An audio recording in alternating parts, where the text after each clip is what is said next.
মাধ্যমে আপনার দর্শকদেরকে ধন্যবাদ দিচ্ছি।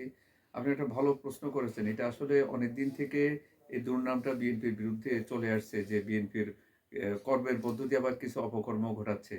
মানুষ দোষে গুণে মানুষ। মানুষ কর্মও করে আবার কিছু অপরাধমূলক মানুষকে সৃষ্টিই করা হয়েছে ওইভাবে। কিন্তু একটা বা একটা বিশাল দেশ, কোটি, কোটি মানুষ। সেখানে ২-৪ জন মানুষ একটু ঝামেলা করবে, এটা তো করতেই পারে। আমরা যখন ঢাকা বিশ্ববিদ্যালয়ে পড়েছি তখন সিংহভাগ ছেলেপেলে ছেলেমেয়েরাই পড়াশোনার উদ্দেশ্যে মেধাবী ছাত্রছাত্রী তারা এসে মানে পড়াশোনা করে। সর্বোচ্চ 10% ছাত্রছাত্রী যারা কমও হবে। হ্যাঁ, মানে যারা রাজনীতি 2 থেকে না, না আমি 3%। বলি রাজনীতি এর সাথে যুক্ত হয়। মিনিমাম মানে সর্বোচ্চ 10% ছাত্রছাত্রী যারা রাজনীতির সাথে যুক্ত হয়। এর মধ্যে 1% ও না মানে এটা বলা যায় যে দশমিক অ্যা অ 0.1% বা 2% ছেলেপেলে যারা ইয়ে করে মানে অপরাধ বা ক্রাইম করে। এজন্য ঢাকা বিশ্ববিদ্যালয়ের মতো একটা প্রতিষ্ঠানকে এক এক ক্রিমিনালদের প্রতিষ্ঠান বলা যাবে না। ঠিক একইভাবে বিএনপি একটা বৃহত্তর রাজনৈতিক দল। আপনি বলেছেন যে একটা সময় বিএনপির নেতাকর্মীরা এত উজ্জীবিত ছিল না। তারা মাঠে ঘাটে আসতে ভয় পেত, গ্রেপ্তারের ভয় ছিল। নানানভাবে তাদের নির্যাতন করা হয়েছে, আত্মগোপন করে তারা ছিল। বাট আবার কিছু লোক ছিল যারা মাঠে ময়দানে সবসময় ছিল। এমন একটা মিছিল নাই, মিটিং নাই গত ১৮ টা বছর ধরে আমরা পার্টিসিপেট করি নাই। আমরা তো সক্রিয় ছিলাম। জেল-জুলুমকে কিছুই মনে করি নাই। পার্টি অফিসের সামনে পুলিশ লাইন দিয়ে দাঁড়িয়ে থাকতো। তারপরও রিজভী ভাই বসা ছিলেন, আরো কিছু নেতা ছিলেন। কেউ যেত না। শুনশান নীরবতা। তারপরে আমরা তো ওখানে গেছি, গিয়ে কথা বলে আসছি, সঙ্গ দিয়েছি, গল্প করেছি। কিন্তু মনে রাখতে হবে সবাইকে সব জায়গায় যেতে হবে এমন না। আমি যেটা পেরেছি বিকজ আমি একজন সাংবাদিক পরিচয়, আমার একটা আইডি কার্ড ছিল, প্রেস ক্লাবের সাথে আমার যুক্ততা ছিল। সে কারণে আমি যে ইন্টারেস্টটা ওখানে পেয়েছি, একজন অ অ একজন অন্য লেভেলের কর্মীর পক্ষে সেটা সম্ভব ছিল না। তো সেটাকে তাকে আর আমাকে সিমিলার করার দরকার নেই। আরেকটা ব্যাপার হলো যে একটা বৃহত্তর রাজনৈতিক দল যে লেভেলে তারা রাজনীতি করে সেই লেভেলে একটু প্রবলেম থাকবে।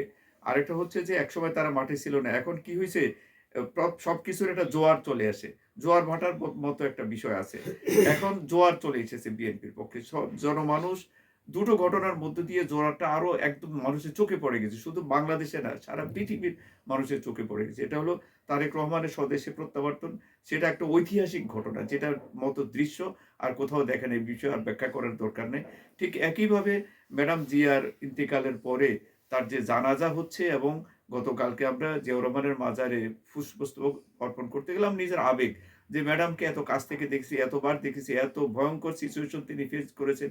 সবচেয়ে বড় কথা, দেশপ্রেম কি জিনিস এটা ম্যাডাম জিয়া এদেশের মানুষকে শিখিয়ে দিয়ে গেছেন। উচ্চ শিক্ষিত থেকে বিএনপির নেতাকর্মী শুধু নয়, একজন ব্যবসায়ী একজন সাধারণ মানুষ। দেশপ্রেম কাকে বলে, দেশপ্রেমের জন্য কত রকম স্যাক্রিফাইস করা যায়।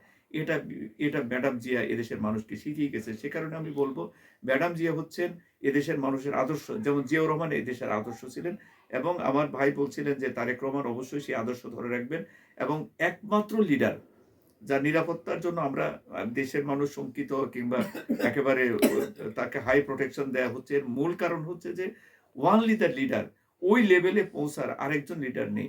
তারেক রহমান যেহেতু বলছেন যে, "I have a dream" যেটা ১৯৬৩ সালে বলছিলেন, মার্টিন লুথার কিং বলছিলেন যে, "I have a dream" তিনি দেশকে নিয়ে একটা প্ল্যান করে এসেছেন এবং দেশকে তিনি অনেক দূর নিয়ে যাবেন। আমি গতকালকে বলছিলাম একটা মিডিয়াকে যে, জিয়াউর রহমান ৩ টা সেক্টরে ডেভেলপ করেছেন। একটা হলো কৃষি সেক্টর ডেভেলপ করেছে, গার্মেন্টস সেক্টর ডেভেলপ করেছে এবং বিদেশে লোক পাঠানোর প্রক্রিয়াটা উনি করে গেছেন।